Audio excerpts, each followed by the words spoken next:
हाँ जी दोस्तों, very good afternoon. और कैसे हैं आप दोस्तों? जब से मार्च में हमारा शेयर्ड फील्ड रिलीज़ हुआ है, उसके बाद से बहुत सारे यूनियंस हमारे चैनल पे हुए हैं। आप कमेंट बॉक्स में, आप जब मैं पढ़ती हूँ, आप लोगों के काफ़ी हाई वाइब्रेशनल कमेंट्स होते हैं। और जो मैं महसूस कर रही हूँ कि 19 से टिल डेट, आज की तारीख तक एक बहुत ही खूबसूरत फ्लो हमारा चल रहा है, स्टेप बाय स्टेप। पहले आप लोग की लो वाइब्रेशनल एनर्जी थी, तो उस हिसाब से वीडियो होते थे। फिर आप लोग थोड़े से असेंड हुए, तो उसके हिसाब से वीडियोस हो रहे थे।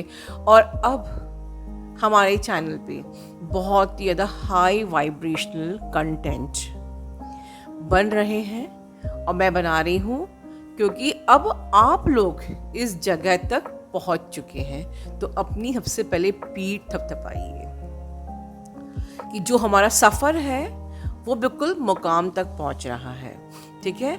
लेकिन जो लोग न्यू अवेकनिंग्स हैं और न्यू जॉइनिंग्स हैं, वो प्लीज़, हो सकता है कि आपको ये वीडियो अभी समझ में नहीं आएंगे, तो कीप पेशेंस। उन वीडियो को आप बार बार रिपीट करके समझिए, और साथ में जो बिगनिंग के जो ओल्डेस्ट वीडियोस, वो भी जाके देखिए, जिससे कि आप दोनों को कोरिलेट कर सकें, ठीक है।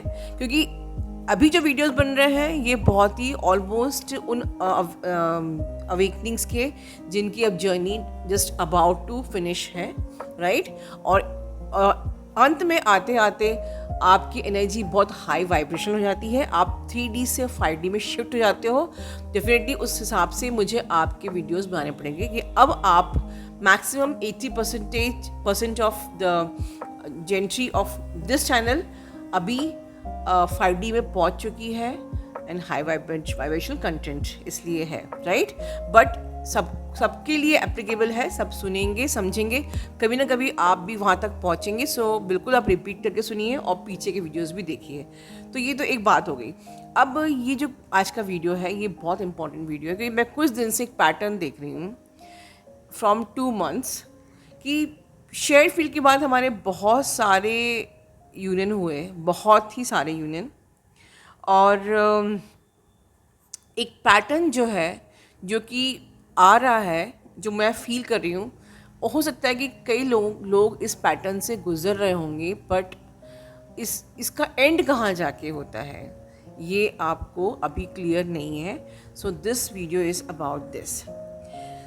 इन द बिगनिंग क्या होता है दोस्तों, जब हम लोग की अवेकनिंग प्रोसेस चल रही होती है, हम लोअर डेंस एनर्जीज़ में ऑपरेट करते हैं, हम बहुत नीडीनेस से ऑपरेट करते हैं, और हम इनर वर्क करने के बाद, जो बेसिक एडवांस इनर वर्क करने के बाद आप लोग की यूनियन हो जाती है, बट फिर भी एक कोडिपेंडेंसी रहती है 3D में DM से बात करने की, कि कॉल आ जाए, कॉल आ गया तो बहुत एक्सट्रीम खुश, या सिर्फ अनब्लॉक कर दिया तो ही बहुत खुश, या फिर अच्छा नहीं लग रहा है तो यार आज DM से बात कर लेते हैं, या बहुत आपके हार्ट सेंटर में बहुत तेज़ दर्द हो रहा है तो DM से बात कर लेते हैं, या बहुत ज़्यादा मिसिंग एनर्जी, पेन की एनर्जी, और इस बहुत सारे लाइट कोड्स आप रिसीव करते हो, बहुत सारे प्रोसेसिंग्स आपके अंदर हो रही होती है, असेंशन प्रोसेस हो रहा था, DNA आपका चेंज होता रहता है, बहुत कुछ होता है।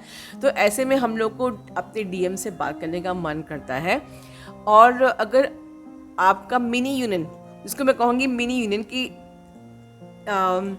जब आप कांटेक्ट खुद से करते हो DM से, चलो एक बार लगा लेते हैं, बात हो जाती और अच्छे से हो भी गई बात, क्योंकि जब तक आप DM को खुद से कॉल कर रहे हो, आपका यूनियन नहीं हुआ है, ये याद रखिए। मैंने खुद ही 19, 20, 21 के वीडियो में कहा था कि आप ओकेजनली फ़ोन कीजिए, क्योंकि उस वक्त आपको भी कुछ लाइट कोर्स चाहिए रहते थे, बर्थडेज़ में, दीपावली में, किसी त्यौहार में। अगर आपको याद हो, अगर आप मेरे पुराने वीडियोस फॉलो कर रहे हो, तो उसका रीज़न क्या था? उसका रीज़न ये था कि इसी बहाने आप थोड़े से लाइट कोड्स उनसे एक्सचेंज करेंगे, and that light codes will help you to heal. आपको लगता था कि आपकी चलो बात हो गई और हमारा एक मिनी यूनियन हो गया। नो, आप उनसे बात कर करके, उनके लाइट कोड्स लेकर अपने आप को हील करते थे। लेकिन कहीं but there is some reason, otherwise DM in the beginning granted लेते हैं, बिकॉज अभी आप दोनों ही 3D से ऑपरेट कर रहे हो, राइट? तो उनको ये नहीं फील होना चाहिए कि you are craving for them और आप अभी भी लाइक डिस्टॉर्टेड ही हो। तो दैट्स द रीज़न मैंने आपसे कहा था कि आप बर्थडेज में, फेस्टिवल्स में कांटेक्ट कीजिए, लेकिन वो कांटेक्ट करना यूनियन नहीं होता था। वो कांटेक्ट करना मतलब you are receiving the light codes from your twin flame, so to get the little healing, और जो वो हीलिंग आपको हेल्प करेगी आपकी जर्नी पे आगे बढ़ने पे। और ऐसा मिरेकल हुआ।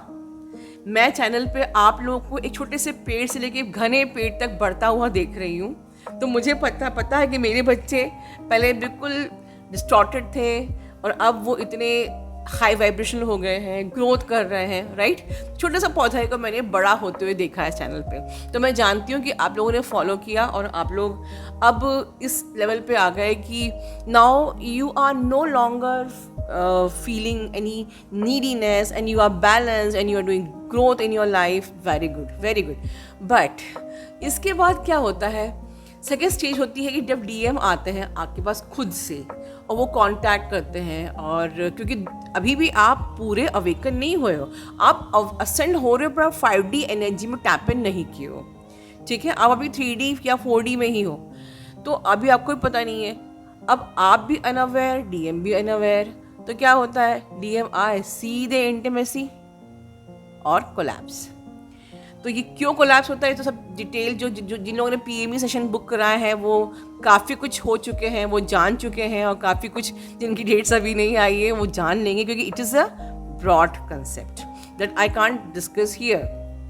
But personal meeting encounter, PME personal meeting encounter session जो 1-on-1 सेशन है, उसमें मैंने बहुत क्लियरली समझाया है कि क्यों कोलैप्स हो जाता है इंटीमेसी के बाद आपका रिलेशन, और क्यों वो फिर से सेपरेशन में बदल जाता है एवरीथिंग, और हमें क्या करना चाहिए। That is all I explain in the PME, right?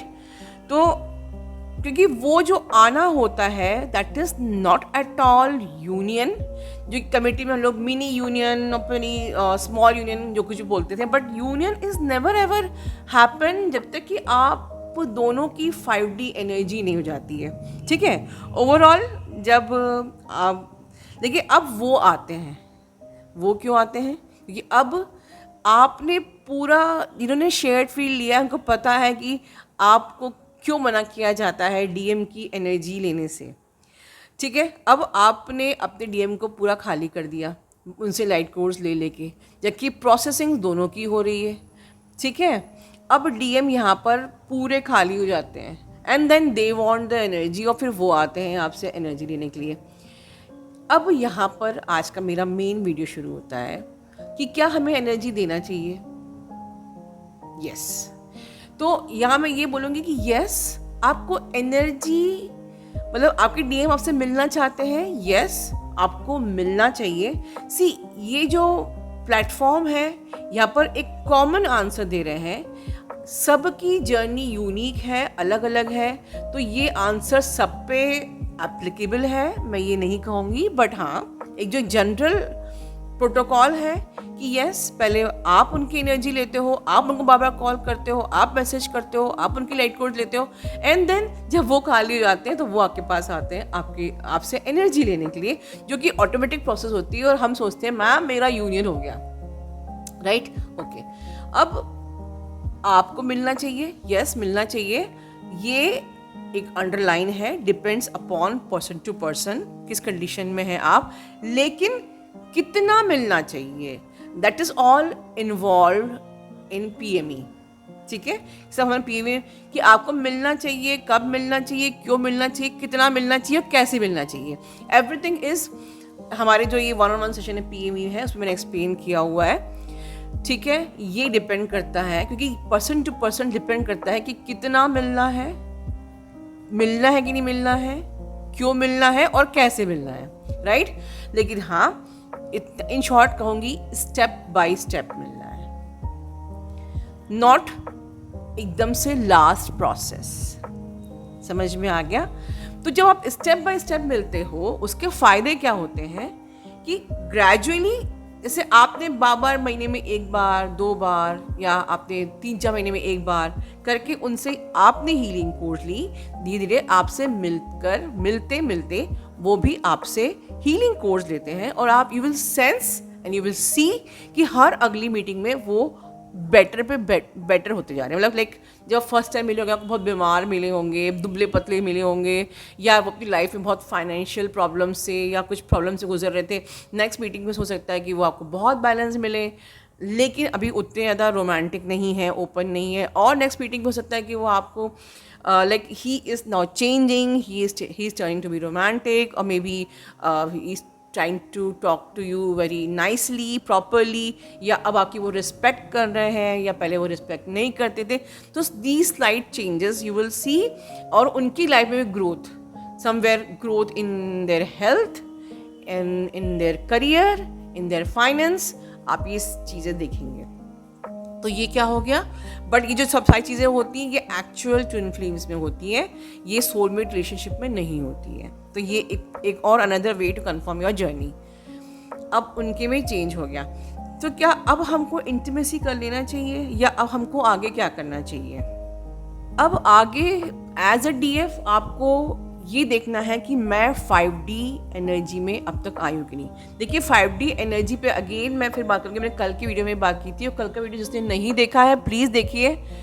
अभी के मेरे वीडियो बहुत ही ज़्यादा इंपॉर्टेंट हो रहे हैं, नहीं समझ में आता बार बार रिपीट करके समझिए। बट अभी बहुत से लोग मुझसे कहते हैं कि मैम मैं अब 5D में आ गई हूँ। आप 5D में नहीं आए हो जब तक कि आप 5D की बातें कर रहे हो, 3D की बातें कर रहे हो। ये एक तरीका है जानने का।